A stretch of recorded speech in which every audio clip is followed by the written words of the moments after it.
We first met trucker Darian Williams yesterday when he was stranded along an icy Interstate 22 southeast of Memphis. This morning after a second night in his truck. He was still waiting for a tow. Greater than I'm completely stuck. I ran completely out of fuel. Greater than late today? Darian's still figuring out how to get his truck moving again. David? Officials in Nashville say power might not be fully restored through the weekend or even longer. Meanwhile, here in New York City, we don't expect a break from the bitter cold until next week. David, greater than incredible. Ran an ally with us tonight. Rannan, thank you. Let's get right to YBOABC Chief Meteorologist Lee Goldberg tracking it all again tonight for us. Hi Lee. Greater than hey, David. Numbing cold here in New York City, and even gets worse over the next 48 hours. Cold weather alerts from Texas to the Great Lakes into the Northeast. Look at the wind chills into the weekend. Sub-zero the next few mornings in New York City. Watch for frostbite. Whether it's pale skin or numbing or stinging, just stay weather-ary. It'll feel like 27 Sunday morning in Miami. This sets the stage for our East Coast storm. There are winter weather alerts. Georgia all the way up to Virginia, especially the Carolinas. Up to 6 to 12 inches of snow, maybe blizzard conditions along the coast. Your day is Saturday for the brunt of this storm. The Sunday track is different. This time, the I-95 corridor, the big cities probably get spared. Coastal snows. Jersey Shore, eastern Long Island, especially for Cape Cod. Regardless, you're going to have the wind that's going to be enhancing the chill. We might even have some ice jams on the Hudson River here in the tri-state area in New York. David. Lee Goldberg with us tonight as well. Thanks. Lee. There's news tonight involving alleged CEO killer Luigi Magnon. A suspect allegedly trying to get Luigi Magnon out of jail to break free. The suspect showing up allegedly posing as an FBI agent. Here's Aaron Kursky. Tonight, a Minnesota man is charged with impersonating an FBI agent and trying to spring accused killer Luigi Magnon from jail. Federal prosecutors say Mark Anderson showed up at the Metropolitan Detention Center in Brooklyn just before 7. Wednesday night with a barbecue fork and pizza cutter in his bag and claiming he had paperwork signed by a judge authorizing Magnon's release. When the guards asked to see some credentials, prosecutors say he showed them this Minnesota driver's license, threw documents at them, and said he was carrying weapons. When the guards searched Anderson's bag, they said they found the barbecue fork and pizza cutter and took him into custody, charging him with impersonating a federal agent. There's no indication he knows Magnon or why he allegedly wanted to break him out of jail. Magnon is due to go back to court tomorrow, David, when the judge could decide whether the death penalty should be in play if he's convicted of stalking and murdering. United Healthcare CEO Brian Thompson. David, greater than Aaron Kursky tonight. Aaron, thank you. This evening in Virginia, the dramatic testimony in the double murder trial. A husband and father accused of killing his wife and another man that the husband allegedly lured to their house himself. Here's Mo Eleni, greater than tonight. The Virginia husband and father accused of double murder while he was having an affair with his family's au pair on the witness stand. Greater than. Did you have any sort of plan for what February 24th became? No. Prosecutors are like Brendan Banfield posed online as his wife to lure a stranger to the family home for sex and that the husband killed them both and attempted to frame the stranger so that he could be with the au pair. Greater than did. You need to kill your wife to get her back? Definitely not. On the stand today, the husband who worked as an armed IRS investigator telling a different story, claiming on that February morning in 2023. He returned home after being told by the au pair that a stranger had entered their house. The husband testifying he drew his weapon and entered the upstairs bedroom. Greater than almost immediately, I said, "Police."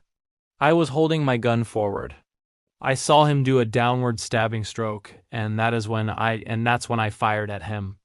Body camera video shows the husband at the hospital later that morning being told his wife did not make it. Greater than your wife has died. Greater than. Those were enormous wounds, and you know it's not greater than.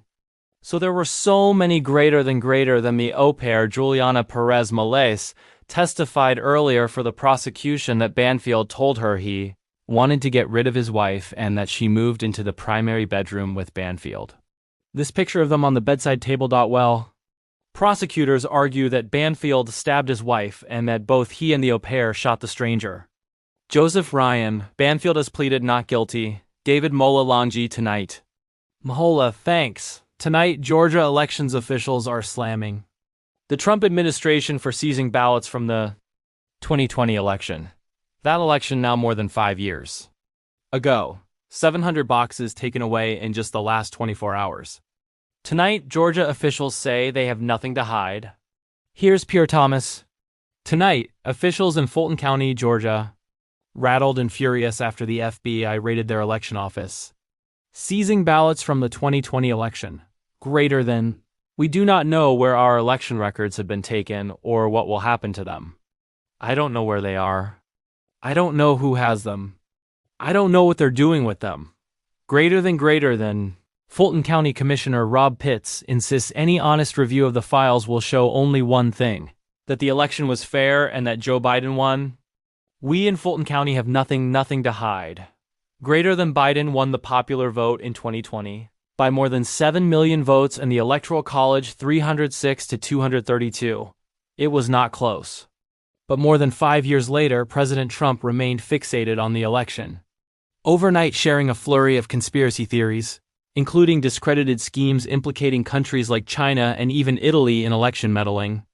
His director of national intelligence, Tulsi Gabbard, who is meant to be apolitical and focused on protecting the U.S. from terrorist attacks and espionage yesterday, traveling to Georgia where she was spotted at the scene of the FBI raid. Democrats sounding the alarm. What the heck is she doing on the FBI? Serving a domestic warrant? You know, if this doesn't concern the heck out of every American, it sure as hell should. Greater than, and Democratic Senator Mark Warner, the vice chair of the Senate Intelligence Committee, says Gabbard has no place in this investigation. Greater than to see her skulking around in a baseball cap. The picture that was posted. You never thought you could make this stuff up. Greater than David, even if Trump had won Georgia, it would not have been enough to win the 2020 election. But President Trump has been fixated on his loss for more than 5 years, and his attorney general, Pam Bondi, is now demanding the voter rolls of other states. David, greater than Pierre Thomas in Washington. Thank you, Pierre. There's also breaking news from Capitol Hill at this hour. The effort to avert a government shutdown. Lawmakers have been demanding changes with President Trump's immigration tactics. Rachel Scott on the Hill for us. Rachel, what have you learned? Well, David, Senate Democrats say they have reached a short-term deal with Republicans to keep the government open for now. And just moments ago, President Trump endorsed this deal.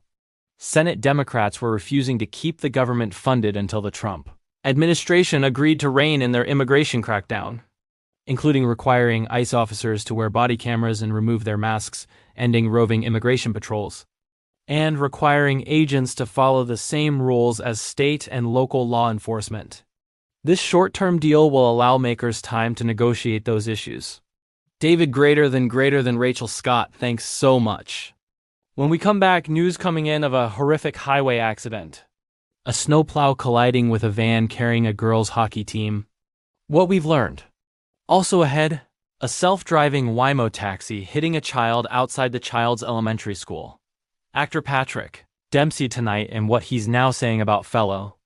Grey's Anatomy actor Eric Dane and his battle with owls. Their recent conversation. And America strong. Look at this tonight. A thermal drone camera searching for a dog missing for days in the storm. How this ends in a moment here. Tonight, a deadly accident on Colorado's I-7 west of Denver in bad weather. A snowplow in a van carrying a girls' hockey team from Santa Clarita, California.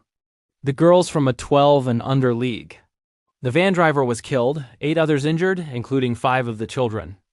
Tonight, authorities investigating after a Waymo self-driving vehicle struck a child near an elementary school in Santa Monica, California.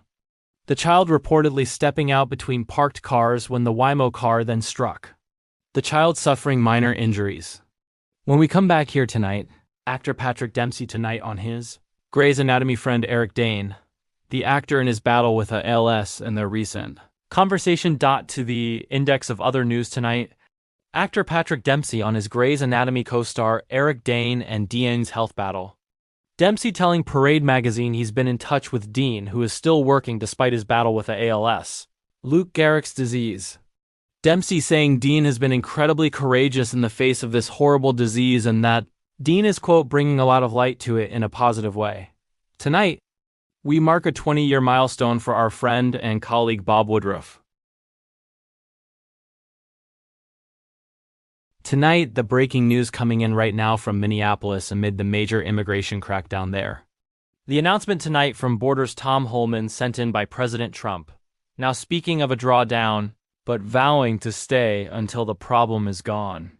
It comes following the 2 deadly shootings of U.S. citizens, mother of 3 Renee Good and ICU nurse Alex Prey. But tonight, man insisting, quote, "We are not surrendering the president's mission." Inside the president's cabinet meeting today, Homeland Security Secretary Kristi Noem, who the president did not call on, Matt Rivers, is in Minneapolis. Also tonight, this life-threatening cold. And this evening, we are now tracking this new storm that will barrel right up the East Coast. Possible blizzard conditions, snow totals right here. The watches and warnings up already tonight. Lee Goldberg standing by with the forecast. Tonight, the suspect who allegedly tried to get Luigi Magnon out of jail. He allegedly posed as an FBI agent and what he showed them when he showed up at the jail. The dramatic testimony today in the double murder trial. A husband and father accused of killing his wife and another man that the husband allegedly lured to the house himself. Tonight, Georgia elections officials now slamming the Trump administration for seizing ballots from the 2020 election more than 5 years ago. In the last 24 hours. Now taking some 700 boxes away, saying they have nothing to hide in Georgia. President Trump did not win there, they say, but is repeating his claims now and saying even before this raid that there would be prosecutions. Tonight, the breaking news from Capitol Hill at this hour to avert a government shutdown. Lawmakers demanding changes on these immigration tactics. A deadly accident involving a snowplow in a van carrying a youth hockey team. A self-driving taxi accused of hitting a child in the street near a school. Tonight here, actor Patrick Dempsey on his friend Eric Dane and his battle with ALS, what he's now revealing about his friend, and their recent conversation. And America strong tonight. Look at this thermal drone camera. A dog missing for days in the storm and how this ends tonight from a BC News World headquarters in New York. This is World News. Tonight with David Muir. Greater than good evening. We do begin tonight with the breaking news coming in out of Minneapolis at this hour. For the Trump administration signaling major changes in its immigration crackdown. Borders' Tom Homan has been sent in by President Trump, making his first public comments since taking over the operation, signaling a drawdown in his words, but vowing, quote, to stay until the problem is gone, saying they are not surrendering. Tonight, Homan is signaling plans to draw down the number of agents in the city following the deadly shootings of mother of 3, Renee Good and ICU nurse Alex Prey. But even with this drawdown, Homan tonight vowing to stay in Minneapolis. Meanwhile, inside the president's cabinet meeting today, Homeland Security Secretary Kristi Noem under scrutiny, some lawmakers on both sides of the aisle calling on her to step down. The president did not call on her today. ABC's Matt Rivers leading us off from Minneapolis tonight. Greater than tonight. The dramatic turn in Minneapolis amid escalating tensions after the shooting death of ICU nurse Alex Prey and questions over the tactics being used here. Borders' Tom Mann, who was sent in to replace Greg Bavino, tonight announcing he will draw down some federal forces, but insisting we are not surrendering. Greater than I'm staying till the problem's gone. I didn't come here looking for photo ops or headlines. I come here looking for solutions. Greater than, but this new drawdown comes amid serious questions about how DHS has handled the operation here and their tactics. Agents seen storming homes, pulling U.S. citizens into the street, clashing with protesters. Tonight, Homan acknowledging mistakes. I do not want to hear that everything's been done here, has been perfect. Nothing is ever perfect and anything be improved on. And what we've been working on is making this operation safer, more efficient by the book, greater than it comes after the deadly shootings of 2 U.S. citizens. Mother of 3 Renee Good and ICU nurse Alex Prey. New video emerging tonight showing Alex Prey confronting federal agents during a protest in Minneapolis 11 days before he was shot and killed. Prey seen spitting toward an officer and kicking out the taillight of a federal vehicle. Agents getting out, grabbing Prey and falling to the ground, but Prey walked away, a gun visible in his waistband. Agents deploying tear gas Prey in the middle of the other protesters. Greater than you okay? You okay? I'm okay. I'm okay. Tonight, a Prey family spokesperson telling a BC News they were aware of that incident, too, and say Prady was injured but did not seek medical attention. It was just blocks away from that scene that this moment got national attention. Another U.S. citizen pulled out of her car as she screamed she was disabled. And after the country saw these images, 5-year-old Liam Kane Ramos, standing in his Minneapolis driveway in his blue hat and backpack as federal agents arrested his father and took Liam into custody. New information tonight about Liam's condition. After visiting Liam and his father in a Texas detention center, Congressman Hayne Castro telling our John Quinones he's concerned about Liam's health and well-being. Greater than. It really is inhumane to hold a 5-year-old boy there like that. He's depressed. He's not eating well.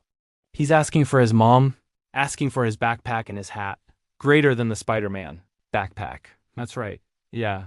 He just seemed very listless and lethargic, and he should be home. And tonight, after that startling scene at a town hall, Representative Elhan Omar sprayed with a substance from a syringe. Greater than. Christine Noem must resign. Greater than, as she called for Secretary Kristi Noem to resign. Greater than. The DOJ releasing this image of the syringe. The suspect allegedly said, "I squirted vinegar after being tackled." It comes after President Trump suggested to our Rachel Scott the Congresswoman did it to herself. Tonight we learned the Justice Department has filed a federal assault charge against the suspect. Meanwhile, Secretary Noem facing bipartisan calls to step down. Republican Senator Tom Tillis saying, quote, "She's failing at every possible measure of the job." Secretary Noem was in a cabinet meeting today with President Trump along with Attorney General Pam Bondi. The president did not call on either of them. And he did not address the situation in Minneapolis. And as the administration starts to draw down in Minneapolis tonight, another federal operation ending. This one launched just 1 week ago in Maine after scenes like this.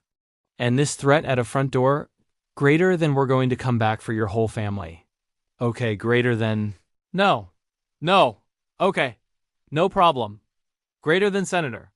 Susan Collins now saying that operation has ended after several direct conversations with Secretary Noem. Meanwhile, back here in Minneapolis tonight, Mayor Jacob Fry on Tom H. Homan's drawdown of operations, saying, quote, "I'll believe it when I see it." And David, tonight with Borders Tom Mann on the ground here in Minneapolis, he is striking a new tone, saying he is here because mistakes have been made and he plans to fix them, but also making clear that this immigration enforcement operation is not ending anytime soon, saying, quote, "I'm staying until the problem's gone." David, greater than Matt Rivers, live in Minneapolis tonight. Matt, thank you. We move on in the meantime to this life-threatening cold. The staggering new numbers tonight. More than 80 deaths have now been linked to this crippling storm and the brutal cold. And tonight, now this new storm set to barrel right up the East Coast. In fact, watches and warnings already up at this hour. Millions of Americans bracing for another round of below-zero wind chills. And tonight, we're tracking this new storm, a nor'easter. Possible blizzard conditions coming with it. Lee Goldberg standing by with the forecast and the potential snow totals. And ABC's Ran Ally takes us out onto the Hudson River right here in New York City, where Coast Guard icebreakers are now at work.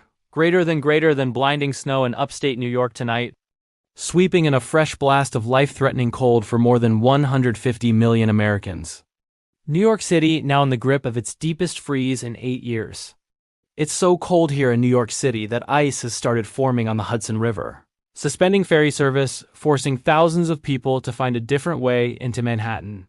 The U.S. Coast Guard trying to keep up with the rapidly growing chunks of ice by deploying ice-breaking ships in New York Harbor and the Hudson River. Across the storm zone, at least 85 people have died. In southern Illinois, 23-year-old Luke Dearman died rescuing his dog Bourbon from this icy pond. His mom calling Luke a gift, saying her son loved his animals and his family more than anything. In Arkansas. The weight of snow and ice collapsing roofs, Along this dock in Hot Springs Dot and in this rodeo arena at the Selling County Fairgrounds, crews now racing to restore power for hundreds of thousands from Texas to Tennessee. In Nashville, this church distributing food to families now in need, greater than so. You got a lot of people that's refrigerators of food that's spoiled and gone. Greater than got to get a tow truck to come out here. On this day back in 2006, Bob suffered a horrific roadside bomb attack during a reporting trip to Iraq. He suffered a traumatic brain injury, but as you all know, we witnessed his remarkable recovery. And with the Bob Woodruff Foundation, he and his wife Lee have now raised more than $189 million for veterans across this country. We love them both. When we come back tonight, that thermal drone. This is incredible, searching for a dog missing for days in the storm. And you've got to see it. Tonight, the remarkable rescue efforts. America strong tonight. Here, the efforts across this country to save so many dogs caught out in the storm. In Michigan on the Detroit River, a 6-month-old Australian shepherd named Stella somehow got out onto the ice hundreds of yards from land. First responders, local fire, and police all answering the call, carefully making their way safely out onto that ice to rescue Stella. It was a 4-hour operation. She's safe. Greater than got you, Bubba. Greater than NST. Louis, Missouri, greater than okay. Buddy, greater than the fire department sharing this video. Marine Rescue Task Force leading the operation. A dog falling into a frozen pond. Come on, big guy. The rescue team pulling the dog out of the icy waters and onto their boat. That dog is safe tonight. In Philadelphia, an entire neighborhood coming together to look for a 1.5-year-old Bernedoodle named Benji. He'd just been adopted and ran out the front door right at the beginning of the storm. Rick Rotundo Photography and Lost Pet Thermal Drone Search jumping in to help find Benji too.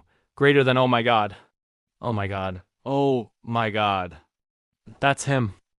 That's him. That's him. They found him after 48 hours out in the snow a half-mile from home. Greater than he's got him. He's got him. Greater than, and right here tonight. Greater than, hi David, I'm Ed. Greater than I'm Justin. Greater than Benji's parents. And of course Benji in the new gate. Greater than hey. Buddy. Greater than right at the front door. Greater than we're just so blessed to have him back home. Greater than yeah, just want to thank everybody in the community for helping. You just get him back home. Greater than Benji is home and looking right up at his parents there. I'll see you right back here tomorrow night. Good night. David Muir, the most trusted anchor in America, the most watched anchor in America. Thank you for making World News Tonight with David Muir, the #1 newscast in America.